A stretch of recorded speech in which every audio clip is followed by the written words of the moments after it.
un petit mot de Marine Le Pen, alors, qui se félicite de ses bons résultats, évidemment. Je crois que c'est 70 villes et 3000 conseillers municipaux pour le RN. Et surtout, il constate l'évidence avec ce qu'on a constaté avec André Valigny, c'est que LFI a plombé le PS là où il y avait les listes d'union. On écoute Marine Le Pen. Elle n'en a pas remporté. Elle n'en a pas remporté tant que cela. En réalité, elle en a surtout perdu beaucoup. C'est-à-dire qu'en s'alliant avec le Parti socialiste, elle a plombé totalement le Parti socialiste. Évidemment qu'il est une inquiétude que de voir qu'un certain nombre de villes ont répondu aux sirènes d'une politique qui est une politique communautariste. Parce que, évidemment, le principe même de la politique communautariste, c'est qu'elle s'éloigne de la recherche du bien commun, qui est, nous, quelque chose de fondamental dans notre esprit, qui est au cœur, en fait, de notre philosophie politique. André Valigny, vous êtes d'accord avec Marine Le Pen, en fait? Oui. Allez, dites-le-moi, faites-moi plaisir, André. Si Marine Le Pen dit qu'il fait jour à midi, je ne veux pas dire qu'il fait nuit. Le fait que LFI plombe le Parti socialiste, oui, ça a été montré. Hier, lors des élections, moi j'ai toujours été très hostile à l'alliance avec la France insoumise. Et d'ailleurs, je suis très heureux qu'à Lille, à Paris, à Marseille, les LFI s'étaient retirés, mais enfin à Lille, à Paris, il y a une autre ville aussi, à Rennes, il y a quelques autres villes comme ça, où on n'était pas avec LFI, où on a gagné. En revanche, à Marseille, ils s'étaient retirés. Oui. En revanche, les villes où on était avec LFI, sauf à Nantes, c'est vrai, mais ailleurs, on a perdu. LFI plombe le Parti socialiste. Mais alors, est-ce que je peux vous poser une question? Éric Revel. Est-ce que vous comprenez la position de François Hollande sur LFI? Parce que, visiblement, il avait conseillé à son ami de Tulle, qui a été battu d'ailleurs, de faire l'union.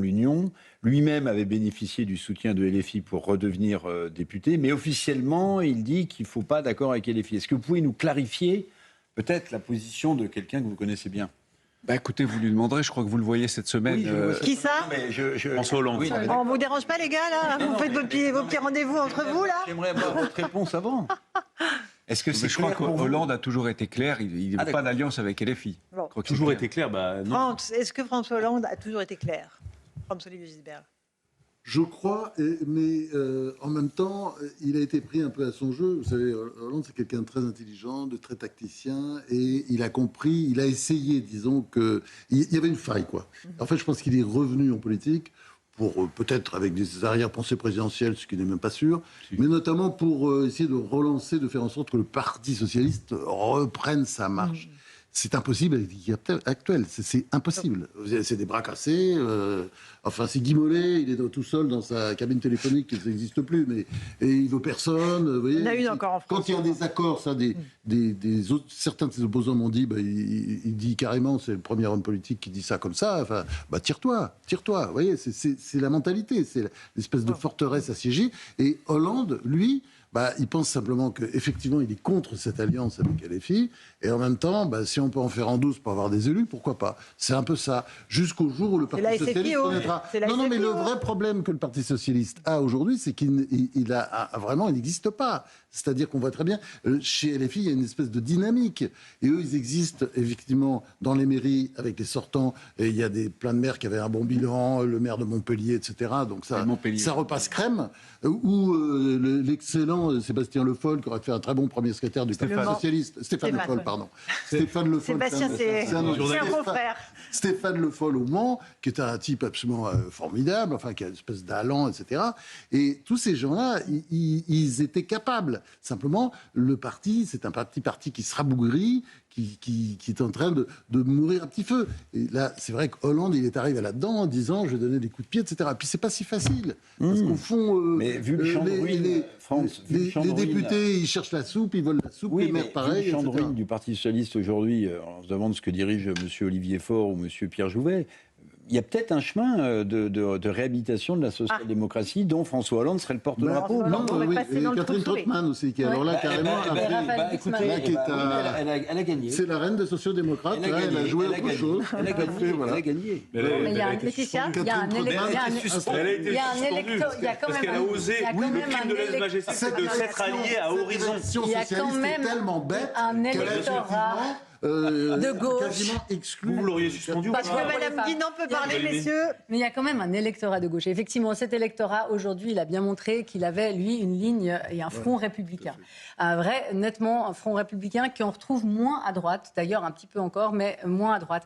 Et cet électorat-là, vous avez tout à fait raison, François-Olivier Gisbert, cet électorat-là, aujourd'hui, la question, c'est dans quoi va-t-il s'incarner ? Parce que les candidats pour la présidentielle du Parti socialiste, effectivement, il y a Glucksmann, mais Glucksmann n'est pas socialiste. Enfin voilà, il y a une vraie carence. Et néanmoins, on sent après ce résultat, après ces municipales, que quand même le peuple, entre guillemets, de gauche, d'une gauche qui n'est absolument plus LFiste, eh bien il existe. Et puis elle est, voilà, il faut que le PS, s'il est encore en mesure, construise autour de ça pour... un mot du RN. On parle beaucoup de la gauche, et un mais point on parle de la important, droite. parce que ne souligne jamais.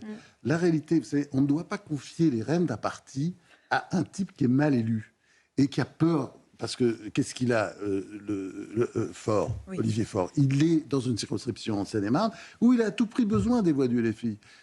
C'est pour ça qu'il Il a été mal élu aussi à la tête du PS. Il est mal élu, il est toujours mal élu.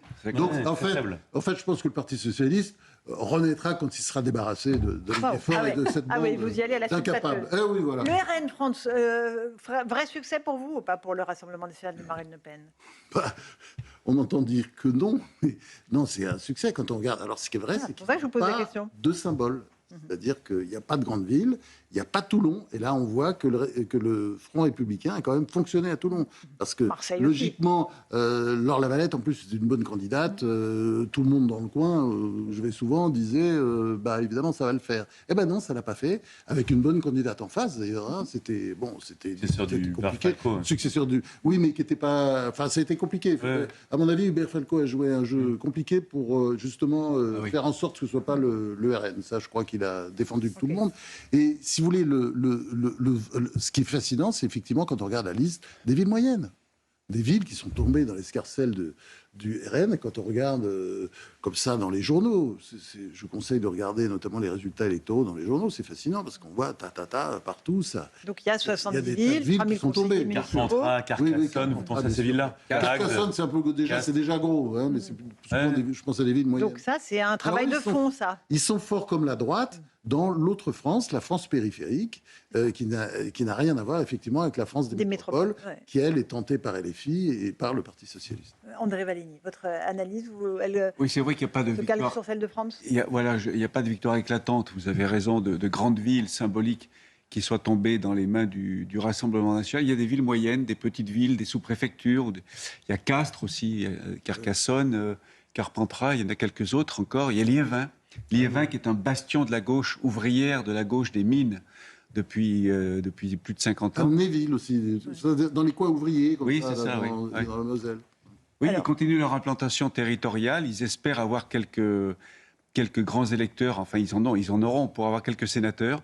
Ça va dépendre des départements parce que seule la moitié des départements sont renouvelés là, cette année. C'est tous les 3 ans au Sénat qu'on renouvelle la moitié des sièges. Donc, ils espèrent effectivement avoir un groupe au Sénat, ce qui n'est pas encore fait.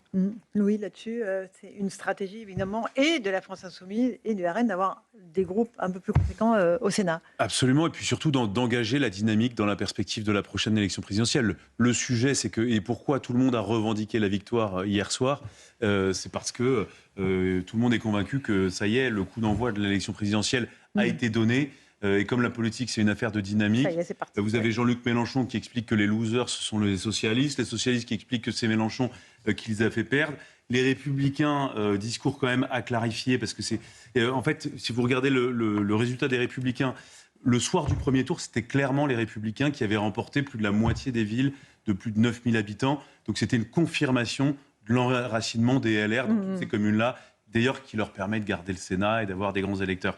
Et ensuite, pour le second tour, ce qui est vrai, c'est... Alors, certes, les Républicains ont pu engranger un certain nombre de villes, mais il y avait 2 totems qui étaient très importants pour LR, c'était Paris et Lyon, et force est de constater que ce sont 2 défaites. Voilà. Absolument. Et ensuite, il y a un parti dont on ne parle absolument pas, eh bien, c'est le parti présidentiel Renaissance, qui revendique alors 2 villes comme dans Bordeaux et Annecy, un vide mais interfédéral. force est de constater qu'ils n'avaient que 5 candidats dans des communes de plus de 100 000 habitants. Oui. Donc c'est le grand effacement qui continue du parti présidentiel. Et je pense qu'il y aura des remises en question parce que au sein du parti présidentiel, il y a quand même la question de la désignation du successeur d'Emmanuel Macron, du candidat à l'élection. Gérald Darmanin a proposé Gérald très vite Darmanin, hier en Gabriel demandant Attal, une vous avez primaire. Elisabeth Borne qui n'est pas d'accord. Donc tout ça va donner lieu à des tirages de maillots intéressants. Et un mot de Jospin après. Et Sébastien Lecornu.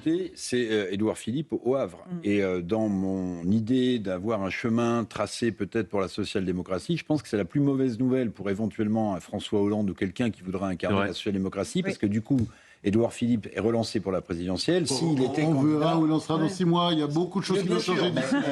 Mais dans la course de petits chevaux, vous avez raison. Il y a un petit cheval de plus. Un mot du décès de Lionel Jospin, François-Olivier Gisbert, que vous avez bien connu.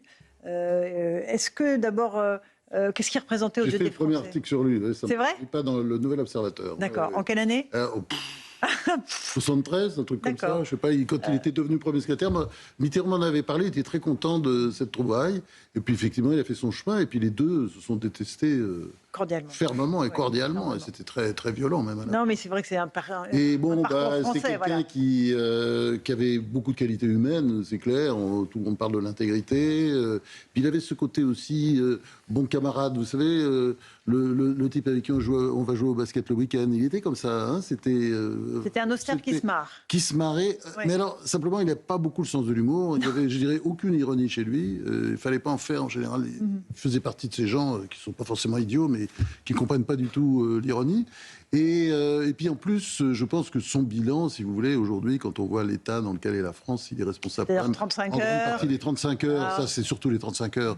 Et puis aussi, je dirais, par rapport au Parti socialiste, il est l'homme, alors pas seulement, il y a aussi Dominique Strauss-Kahn, etc. Non, je ne parle pas des échecs. Moi, je parle de la fin. Si vous voulez, le Parti socialiste a acté le fait qu'il n'était plus un parti qui s'adressait...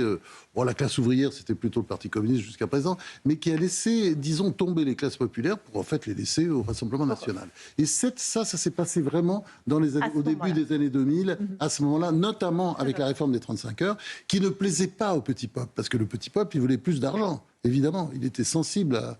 Il voulait ça, surtout. Il voulait pas plus de temps de travail. En fait, c'était une réforme, cette réforme des 35 heures, pour les cadres, pour les bobos parisiens, qui d'ailleurs, aujourd'hui, se sont retrouvés dans leurs souliers. André, un petit mot sur Lionel Jospin ? Oui, on a tout dit sur son intégrité, sa probité, sa rigueur, héritée du fait qu'il était protestant d'origine. C'est vrai qu'il n'avait pas toujours beaucoup d'humour. Vous l'avez côtoyé, vous Oui, beaucoup. Il pouvait être drôle en privé de temps en temps. Il était même assez marrant. Oui, mais alors, il pouvait être cassant. Hein. Et oui, il pouvait être... Je me souviens, dans l'avion qui nous emmenait à Grenoble pour un meeting de la présidentielle 2002 qu'il a perdu, le Canard enchaîné avait titré, parce que la Guillée ne cessait de monter, elle était à 5 ou 6%. Et le Canard enchaîné avait titré « Arlette à Malibu ».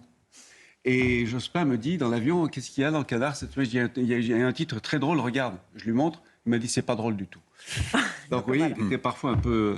Mais personnage de la vie politique française, Éric Moi, j'ai un petit souvenir que je racontais à France. Quand je dirigeais LCI, je me dis, on est en pleine campagne 2012, je me dis, tiens, ce serait intéressant d'avoir deux anciens premiers ministres, l'un soutenant Nicolas Sarkozy et l'autre soutenant François Hollande. Donc, je jette mon dévolu sur Jean-Pierre Raffarin qui accepte assez vite. Et avec Lionel Jospin, j'ai dû négocier pendant des semaines et des semaines. Alors, pas négocier financièrement, un ancien Premier ministre ne demande pas être pigé. Mais parce qu'il voulait choisir ses jours, etc. Donc on met en place là, c'était Michel Field d'ailleurs qui animait Parole de premier, on avait appelé ça. Et un jour, il vient dans mon bureau et il me dit, écoutez, je suis un peu embêté, c'est pas moi, mais on me dit que M. Raffarin a fait 30 secondes de plus hier sur sa chronique. Alors j'ai dit, mais Monsieur le Premier ministre, pas de problème, vous ferez 1 minute. Non, pas 1 minute, 30 secondes. Ah oui, voilà. Comme ça, il était comme ça. C'était la rectitude. Dernier mot, Laetitia, 1 minute. J'en parlais avec François-Olivier Gisbert, mais c'est vrai que de Suisse, à l'époque, on se disait, parce qu'il y avait...